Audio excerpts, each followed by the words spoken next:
Hey everyone. Today, I want to talk about a child we have all met in our classrooms at some point, a quiet child. A few years ago, I had a student in grade 6 who was extremely shy. She rarely spoke in class and preferred to stay quiet. Her parents would often come to me and say that she wasn't vocal enough. They were worried because they wanted to see her participate like the other children. Every time, I would reassure them by saying, "One day she will." Although I sounded confident, I have to admit that their concerns created pressure on me as a teacher. I wanted to help her, but I also knew that I could never let my pressure become her pressure. So I never forced her to speak. I never called on her just to make her answer in front of everyone. I never made her feel that being quiet was something wrong with her. Instead, I focused on building a relationship with her. I spent time talking to her, listening to her, and making sure she felt safe around me. Once that trust was built, I gently explained how speaking is an important life skill. I told her that she didn't need to answer immediately. She could take her time, think, and then speak whenever she felt ready. Later, I encouraged her to join a speaking club. It gave her a safe space to practice without the fear of being judged. Slowly, she started participating. Then she began expressing her ideas with more confidence. Over time, she found her voice. It wasn't an overnight change, but it was a lifelong one. That experience taught me a very important lesson. The quiet child was never the problem.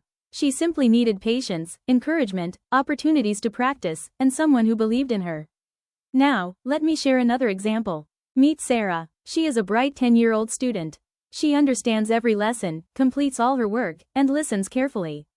But she rarely raises her hand. Whenever the teacher asks her a question, she looks down and quietly says she doesn't know. Interestingly, her parents say she talks confidently at home. So, if you were Sarah's teacher, what would you do? Would you keep calling on her until she answers? Would you stop asking her completely? Or would you first build trust and gradually give her small, comfortable opportunities to participate? There isn't one answer that fits every child, but I believe the first step is always to understand the reason behind the silence before trying to change the behavior. I'd also love to hear your thoughts. Please scan the QR code and complete the Google form. Your responses will help us reflect on different approaches and learn from one another. When working with quiet children, there are a few strategies that can make a real difference. Try to understand why the child is quiet instead of making assumptions. Build a strong relationship based on trust. Give them different ways to participate, such as writing their ideas, working with a partner, or speaking in small groups before addressing the whole class. Celebrate even the smallest progress because what seems like a small step to us can be a huge achievement for them.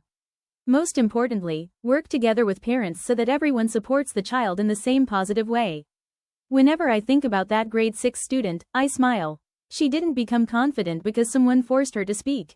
She became confident because someone gave her the time, patience, and belief she needed to find her own voice. So, if you have a quiet child in your classroom, remember this. A quiet child does not need to be fixed. They need to be understood. They need to feel safe. They need encouragement, patience, and someone who believes in their potential. Don't try to make a quiet child become the loudest voice in the room. Help them become confident enough to use their own voice. Because sometimes, the child who speaks the least has the most to say. Thank you.